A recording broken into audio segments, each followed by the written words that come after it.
Hello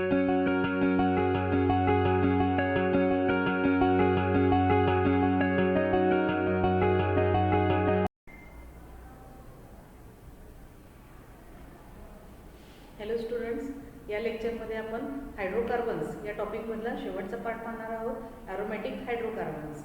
aromatic hydrocarbons पाहण्यापूर्वी आपण अगोदर ॲरोमॅटिक कंपाऊंड्स म्हणजे काय याच्याबद्दल इन्फॉर्मेशन घेऊयात. Aromatic compounds,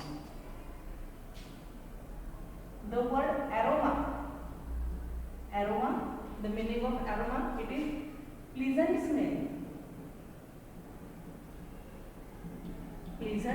smell or fragrance.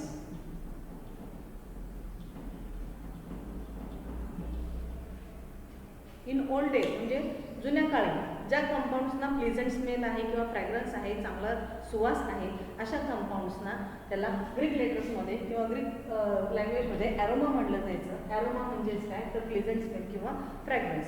मग ज्या कंपाऊंड्सना प्लेझंट स्मेल आहे किंवा फ्रॅग्रन्स आहे अशा कंपाऊंड्सला ॲरोमॅटिक कंपाऊंड्स असं म्हणलं जायचं पूर्वी. परंतु काही कंपाऊंड्स असे आहेत की ज्यांना त्यांचा स्वतःचा स्मेल आहे, गोडसर वास आहे, सुवास आहे, तरी सुद्धा ते ॲरोमॅटिक नाही. मग ॲरोमॅटिक कंपाऊंड्स म्हणजे काय, इथं फॉर एक्झाम्पल आपल्याला देता येईल जे कंपाऊंड सुवासिक आहेत त्यांना स्वतःचा स्मेल आहे परंतु ते ॲरोमॅटिक नाही आहे. त्याच्यामध्ये ॲसिटोन आहे किंवा एस्टर्स आहेत. कीटोन्सला किंवा एस्टर्सना त्यांना स्वतःचा प्लेझंट स्वीट स्मेल असतो, परंतु हे कंपाऊंड्स मात्र ॲरोमॅटिक नाही आहेत. मग ॲरोमॅटिक कंपाऊंड असण्यासाठी काय प्रोसिजर किंवा कोणते कंडिशन्स असणं आवश्यक आहे, किंवा ॲरोमॅटिक हायड्रोकार्बन्स म्हणजे काय तर aromatic hydrocarbons are those cyclic hydrocarbons which contain aromatic ring. ज्या कंपाऊंड्समध्ये हायड्रोकार्बन्समध्ये ते सायक्लिक असणं आवश्यक आहे, सगळ्यात महत्त्वाची कंडिशन ते कंपाऊंड सायक्लिक असणं आवश्यक आहे आणि सायक्लिक असण्याबरोबरच त्यांच्यामध्ये ॲरोमॅटिक रिंग असणं आवश्यक आहे. आता ॲरोमॅटिक रिंग असणं आवश्यक आहे म्हणजे काय तर aromatic ring the ring compound which contain alternate single and double bond system. This alternate single and double bond system it is also called as conjugate bond system. ज्या रिंग स्ट्रक्चरमध्ये किंवा ring फॉर्मॅटमध्ये कॉन्जुगेट बॉन्ड सिस्टीम आहे किंवा alternate single आणि double bond system आहे अशा कंपाऊंडला aromatic compounds किंवा ॲरोमॅटिक हायड्रोकार्बन्स असं म्हणलं जातं. हायड्रोकार्बन्स म्हणजे the compounds which contain only carbon and hydrogen. इथे आपण ॲरोमॅटिक हायड्रोकार्बन्सची डेफिनेशन लिहूया थोडक्यात पाहिजे तर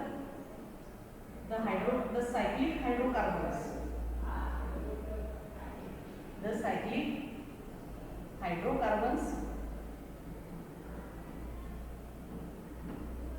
which contain aromatic ring that is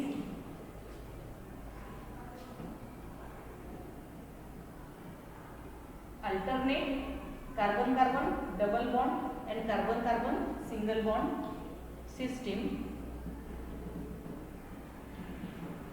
in their ring structure are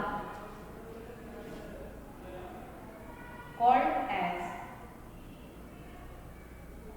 aromatic hydrocarbons.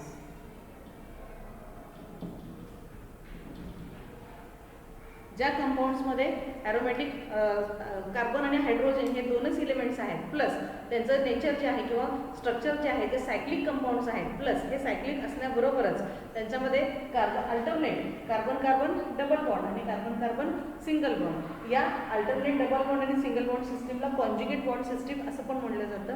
मग ज्या सायक्लिक स्ट्रक्चरमध्ये हे अल्टरनेट सिंगल आणि डबल बॉन्ड सिस्टीम असेल आणि ज्यांच्यामध्ये फक्त कार्बन आणि हायड्रोजन हेच इलिमेंट्स असतील अशा कंपाऊंड्सना ॲरोमॅटिक हायड्रोकार्बन्स असं म्हणलं जातं.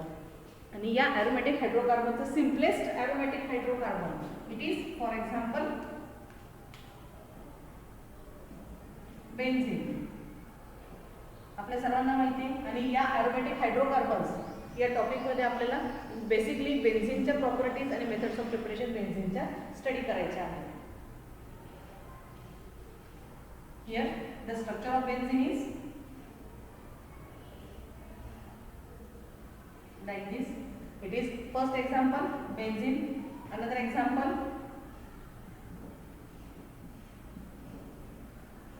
naphthalene,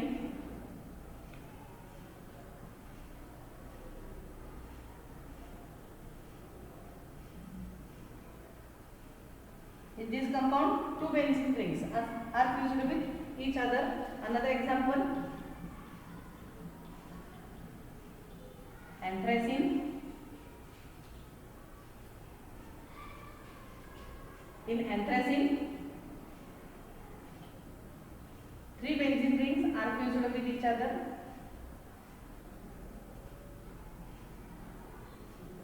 Like this. These are the examples of aromatic compounds. त्यापैकी हा बेन्झीन जो आहे, या बेन्झीन बद्दल आपल्याला जास्त इन्फॉर्मेशन स्टडी करायची आहे. Now what are the conditions for a compound to be an aromatic compound. म्हणजे एखादा कंपाऊंड एरोमॅटिक असण्यासाठी काही बेसिक कंडिशन्स किंवा बेसिक रूल्स आहेत. ते रूल्स कोणते आहेत किंवा त्या बेसिक कंडिशन्स कोणत्या आहेत ते आपण आता स्टडी करणार आहोत.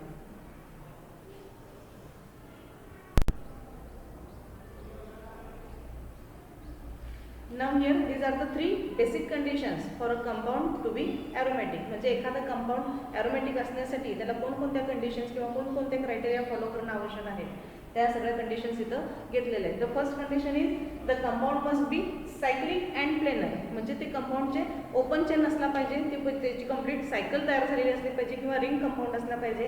प्लस तो कंपाऊंड प्लेनर असला पाहिजे. प्लेनर म्हणजे त्याचं स्ट्रक्चर जे आहे ते 2 डायमेन्शनल असलं पाहिजे. 3 डायमेन्शनल स्ट्रक्चर असून चालत नाही. ठीक आहे. त्यानंतर दुसरी कंडिशन आहे all the carbon atoms in the ring must be sp2 hybridized. सगळेचे सगळे कार्बन आयटम जे आहेत ते sp2 हायब्रिडायझेशनमध्ये असले पाहिजेत. त्या कार्बन आयटमचा हायब्रिडायझेशनचा जो टाईप आहे तो sp2 हायब्रिडाइज असला पाहिजे.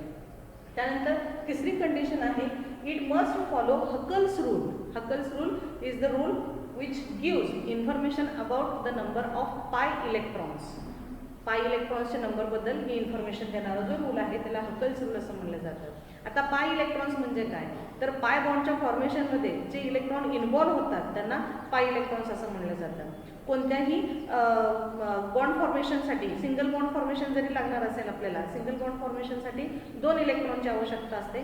तसंच पाय बॉन्डच्या फॉर्मेशनसाठी सुद्धा 2च इलेक्ट्रॉनची आवश्यकता असते. फक्त सिग्मा बॉन्ड जो आहे तो ॲक्सियल ओव्हरलॅपवरून म्हणजे maximum extent of overlapping is to done. Therefore sigma bond is form. आणि पाय बॉन्ड जो आहे, पाय बॉन्ड कधी तयार होतो तर lateral overlapping of P orbits किंवा पी ऑर्बिटल्स त्याच्यामधून पाय बॉन्डचं फॉर्मेशन होतं. मग एका पाय बॉन्डच्या फॉर्मेशनसाठी 2 इलेक्ट्रॉनची आवश्यकता असते.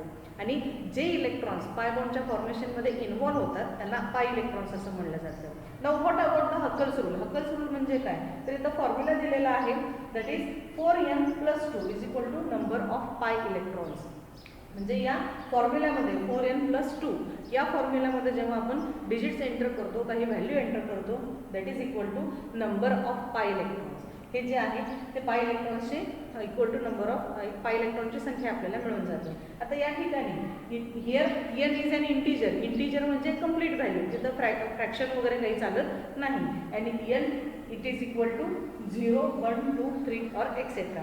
आता इथं आपण n ची व्हॅल्यू इथं पुटअप करून बघूयात म्हणजे आपल्याला हकल रूल म्हणजे काय तो समजेल. For example if n is equal to 0, n is equal to 0 आपण घेतलं तर काय होणार आहे 4n+2 is equal to number of pi electron. या नंबर ऑफ पाय इलेक्ट्रॉनसाठी आपण फक्त पाय इलेक्ट्रॉन्स इथं लिहूया. n is equal to 0, therefore 4 into 0 plus 2 is equal to pi electrons and therefore 2 is equal to pi electron. म्हणजे एका बॉन्डच्या फॉर्मेशनसाठी आपल्याला किंवा पाय इलेक्ट्रॉनसाठी आपल्याला दोन इलेक्ट्रॉन्स लागतात एका पाय बॉन्डच्या फॉर्मेशनसाठी. And if second here if n is equal to 1, जर n ची व्हॅल्यू 1 असेल then 4n+2 is equal to pi electrons. 4 into 1 plus 2 is equal to इथं काय असणार आहे 4 गुणिले हे पाय इलेक्ट्रॉनची व्हॅल्यू असणार आहे 4 गुणिले 1 म्हणजे 4 अधिक 2 इक्वल टू पाय इलेक्ट्रॉन्स आणि 4 आणि 2 किती असणार आहे 6. इथं पाय इलेक्ट्रॉनची व्हॅल्यू काय आली 6 आली. Third if n is equal to 2 then 4n plus 2 equal to 4 into 2 plus 2 is equal to 4 दुने 8, 8 अधिक 2 10. इथं पाय इलेक्ट्रॉनची व्हॅल्यू एकतर 2 येईल किंवा 6 येईल किंवा 10 येईल. आपण नेक्स्ट एक्झाम्पल बघू. If n is equal to 3, n ची व्हॅल्यू जर 3 असेल तर काय असेल 4n plus 2 that is equal to 4 into 3 plus 2 is equal to 4 त्रिक 12, 12 अधिक 2 14. पाय इलेक्ट्रॉनची व्हॅल्यू किती आली 14. म्हणजे इथं number of pi electrons it must be equal to 2 और 6 और 10 और 14 अँड इन दिस वे. असं जर असेल तर तो करस्पॉन्डिंग कंपाऊंड जो आहे तो ॲरोमॅटिक कंपाऊंड आहे असं आपण कन्सिडर करू शकतो किंवा असं आपण म्हणू शकतो. and it is the condition for a compound to be an aromatic compound. Okay, you can take screenshot here.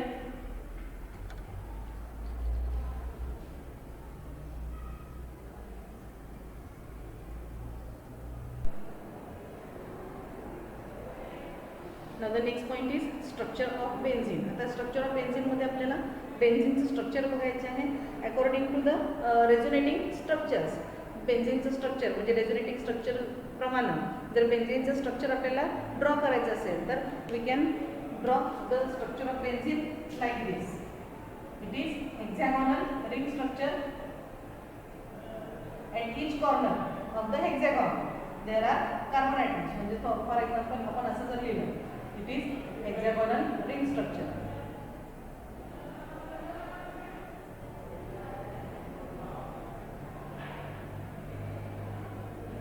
at each corner of the hexagon there are carbon atoms. आता या ठिकाणी benzene it is aromatic compound because it contains alternate single bond and double bond system.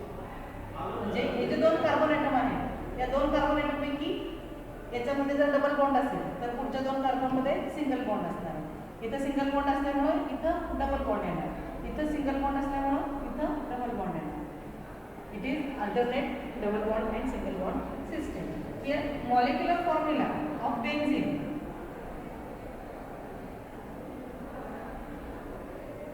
Molecular formula is equal to C6H6. 6 carbon atom आणि 6 hydrogen item. हे त्याचा molecular formula आहे. आता या कार्बनच्या 4 valency पैकी 1, 2 आणि 3 व्हॅलेन्सी गेला. इथे 1 आणि इकडे 2 आणि 1 व्हॅलेन्सी राहिली. Therefore here it is hydrogen. या कार्बनच्या सुद्धा 2 आणि इथं 3 व्हॅलेन्सी गेली. प्रत्येक कार्बनच्या 3 व्हॅलेन्सी गेल्या त्यामुळं प्रत्येक कार्बन जो आहे त्याला 6 कार्बनला 6 हायड्रोजन ॲटम अटॅच असतात. अशा प्रकारे हे बेन्झीनचं स्ट्रक्चर आहे. दिस बेन्झीन हे बेन्झीनचं जे स्ट्रक्चर आहे we can write this one in this way. Directly आपण असं रिंग स्ट्रक्चरमध्ये सुद्धा लिहू शकतो जसं आपण सुरुवातीला लिहिलेलं आहे याप्रमाणे. म्हणजे इथं प्रत्येक कॉर्नरला जो आहे each corner it represents CH. Each corner it represents CH here. प्रत्येक कॉर्नरला एक कार्बन आणि एक हायड्रोजन असणार आहे. नाउ दिस पाय बॉन्ड्स इथे एक पाय बॉन्ड डबल बॉन्ड आहे म्हणजे एक सिग्मा बॉन्ड एक पाय बॉन्ड आहे. These pi bonds they are continuously revolving each other or pi electrons they are continuously revolving inside the ring structure. Therefore we can write this ring structure in another way also. हे जे ring structure आहे it is equivalent with this structure.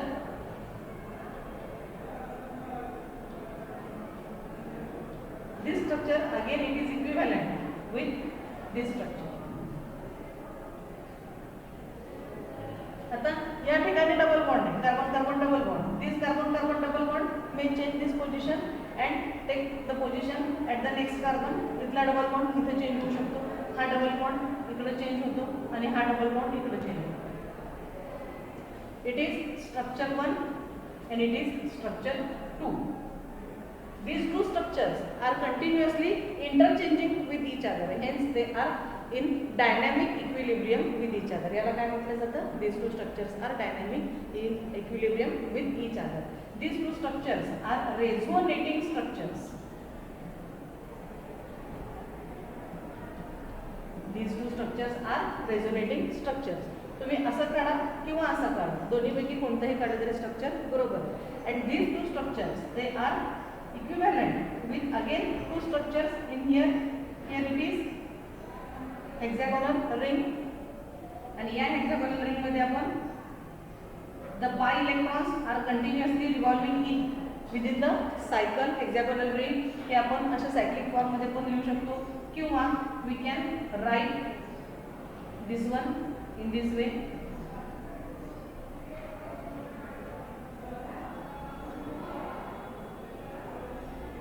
Dotted लाईनच्या ऐवजी आपण असं complete circle सुद्धा लिहू शकतो. We can represent benzene in this way and also in this way. These two structures are called as resonance hybrid structures.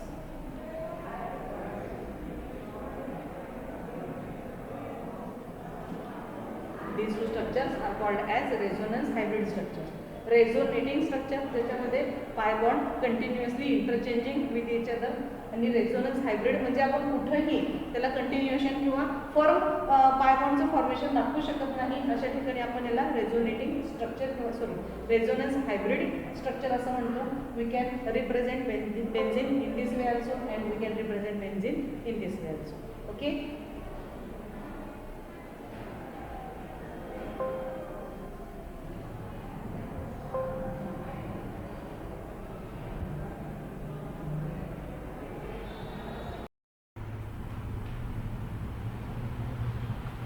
Now here we are going to study about the positions in the structure of benzene. There are three types of positions in the structure of benzene, that is ortho position, meta position and para position. मग आता ortho position म्हणजे काय, meta position म्हणजे काय आणि para position म्हणजे काय याच्याबद्दल आपण इन्फॉर्मेशन घेऊया. Okay. Now here first of all about ortho position.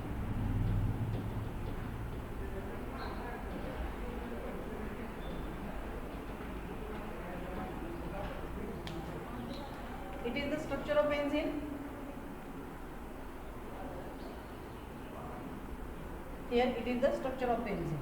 If any substituent group, it is present at this position, any substituent group, we can consider this one as X. With respect to the X is the position आहे. With respect to X, it is position number 1, position number 2, position number 3, 4, 5 and 6. X ज्या ठिकाणी attach आहे त्या कार्बनला आपण 1 ही position दिली, तर ही सगळी या 6 कार्बन ॲटमची जी पोझिशन होते. With respect to position number 1 of X, the positions 2 and 6, positions 2 and 6 are called as ortho positions. The positions 2 and 6 are called as ortho positions. इथं आपण 2 and 6 असे लिहू शकतो, किंवा याला आपण या पोझिशनला O असं नाव देऊ शकतो. O, that is ortho position. Okay. Now about the second position, that is meta position.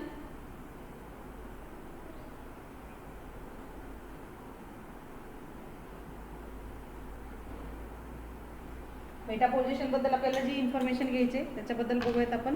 Meta position म्हणजे if it is the structure of benzene, these are the double bond, it is X, it is substituent group, any substituent group with respect to X, position number 1, 2, 3, 4, 5 and 6. The positions 3 and 5 here, 3 नंबरची position आणि ही 5 नंबरची जी position आहे, that position it is called as meta position. That means position number 3 and 5 it is called as meta position. Now what about the third, that is para position.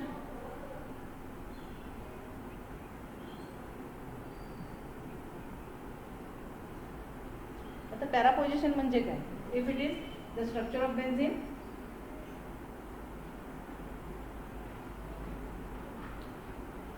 and X is the any substituent group, कोणताही एक substituent group असू शकतो. with respect to this 1, 2, 3, 4, 5, 6 हे जे positions आहेत यापैकी the position number 4 it is called as para position. That means 4 is equal to para position. With respect to the position number 1. ही पोझिशन नंबर 1 जी आहे त्याच्या एक्झॅक्टली अपोजिटची पोझिशन आहे, इट इज पॅरा पोझिशन. या पोझिशन नंबर 1च्या both side 2 and 6 ही जी पोझिशन आहे इट इज ऑर्थो पोझिशन. आणि ह्या पोझिशन नंबर 1च्या 3 आणि 5ला जी पोझिशन आहे it is called as meta position. Okay.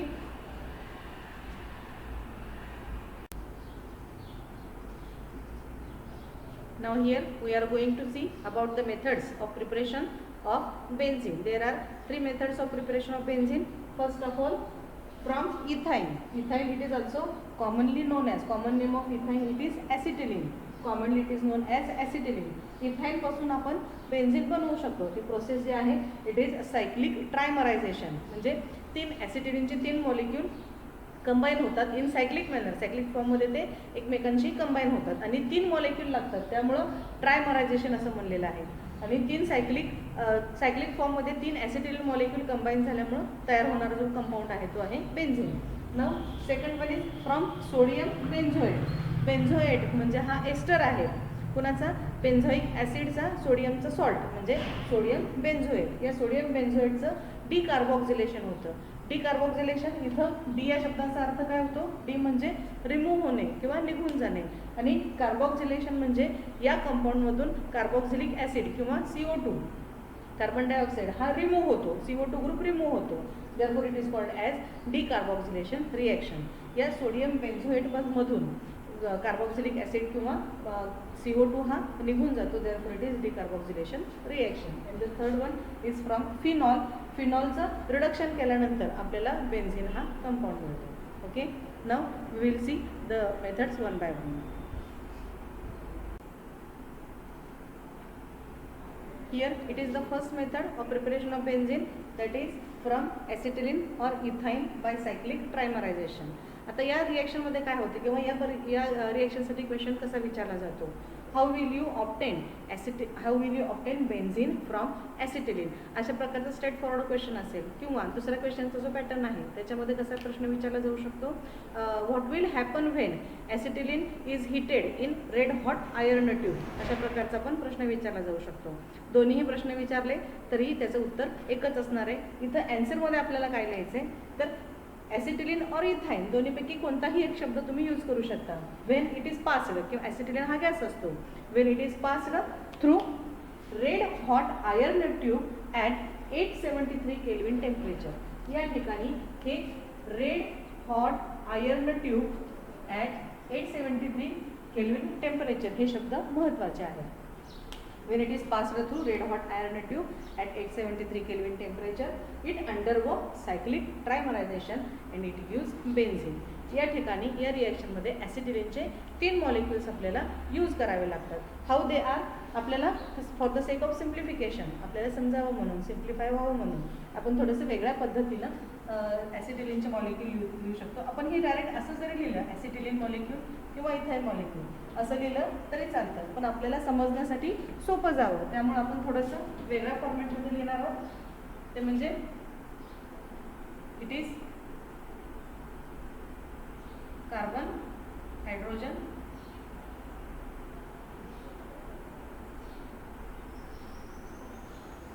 it is one acetylene molecule, there is triple bond between these 2 carbon atoms. हा दुसरा acetylene molecule, here it is triple bond in these 2 carbon atoms.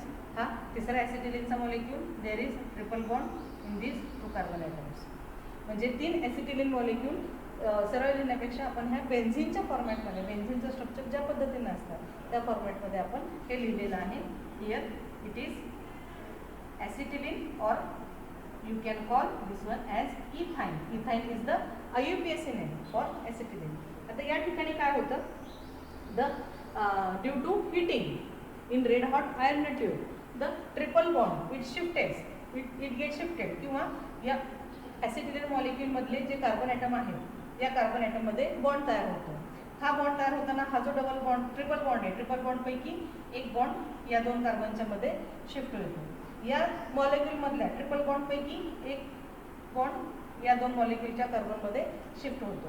आणि इथं triple bond जो आहे त्यातला एक bond या दोन कार्बनमध्ये या पद्धतीनं शिफ्ट होतो. म्हणजे या ठिकाणी इथं डबल बॉन्ड येणार, इथं सिंगल बॉन्ड, इथे डबल बॉन्ड, इथं सिंगल बॉन्ड, इथं डबल बॉन्ड आणि या ठिकाणी सिंगल बॉन्ड. आणि या पद्धतीनं आपल्याला ही रिॲक्शन अशी लिहायची आहे.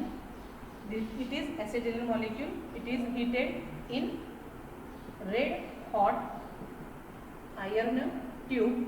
It is the reaction condition at 873 Kelvin temperature and here it undergo cyclic trimerization. 3 molecules use केले जातात आणि सायक्लिक कंपाऊंड तयार होतो. Here we get CH, CH,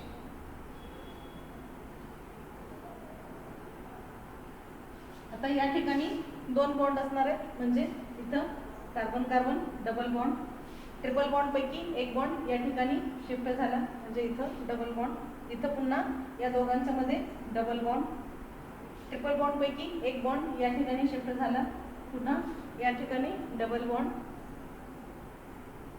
इथं पुन्हा ट्रिपल बॉन्ड या दोघांच्या मध्ये शिफ्ट झाला. या पद्धतीने आपल्याला कंपाऊंड मिळतो and it is nothing but benzene.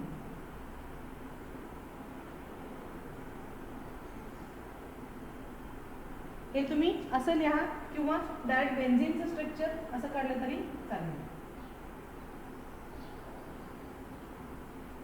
We can draw the structure in this way also. Alternate single bond and double bond. तुम्ही हे असं लिहा किंवा या पद्धतीने लिहा. हे लिहा किंवा हे लिहा. दोन्ही लिहिलं तरी चालेल.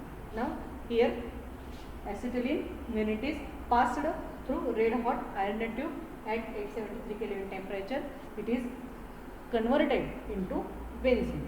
You can take screenshot of the screen.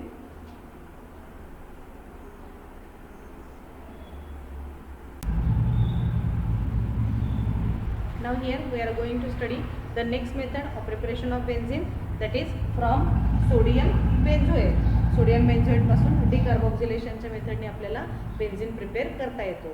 आता डिकार्बोक्सिलेशन म्हणजे काय? मगाशी मी सांगितल्याप्रमाणे it is the removal of CO2 किंवा carboxyl group.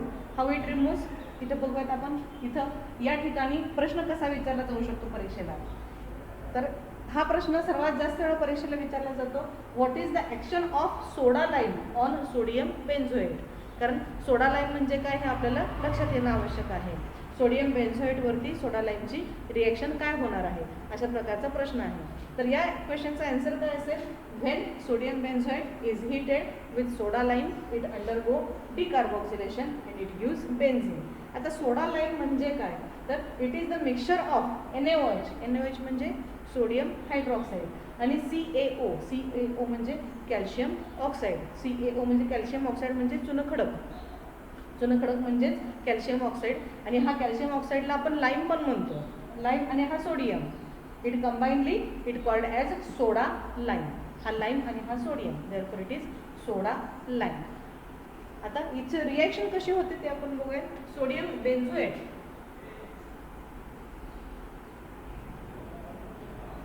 It is the structure of benzoic acid. हा बेन्झीन आहे, बेन्झीनचा हा carboxylic acid, therefore the name of this compound is benzoic acid. When hydrogen atom from benzoic acid it is replaced by sodium, then it becomes sodium benzoate.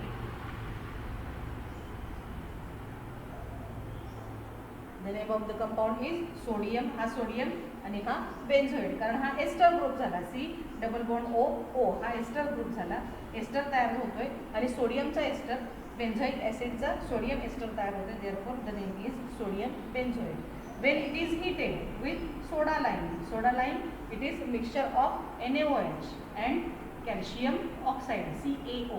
When it is heated in this reaction, what happens here? This one we can write in this way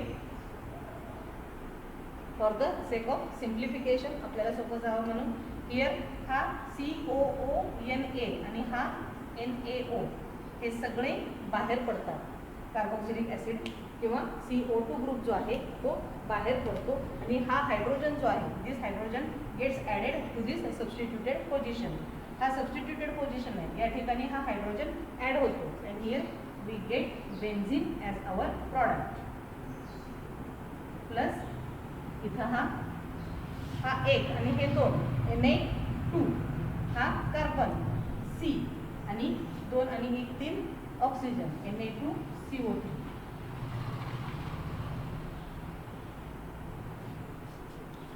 sodium carbonate हा compound आपला eliminate होतो. हा carboxylic ॲसिडच्या स्वरूपामध्ये किंवा carboxyl group त्याच्यातून eliminate होतो. Therefore this reaction is called as decarboxylation reaction. Okay, you can take screenshot of the screen.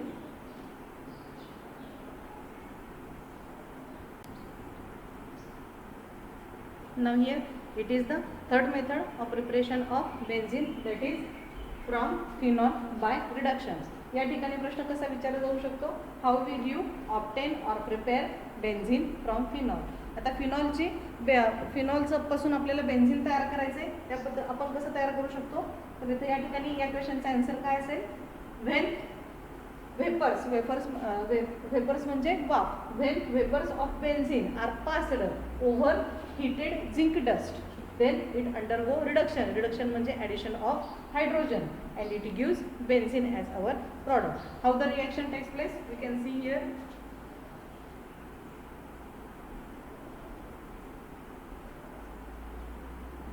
It is when OH group directly attached to benzene ring, it becomes phenol.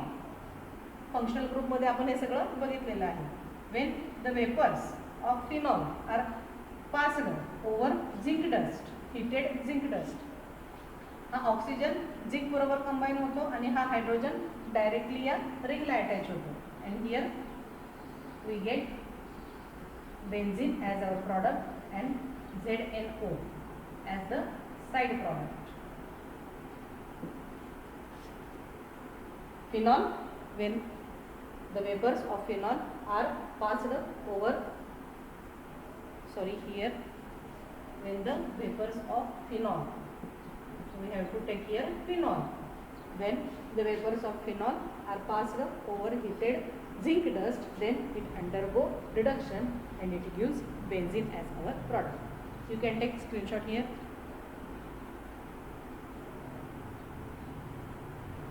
Okay, now here we will stop our today's lecture. In the next lecture we are going to see about the chemical properties of benzene. Okay, thank you.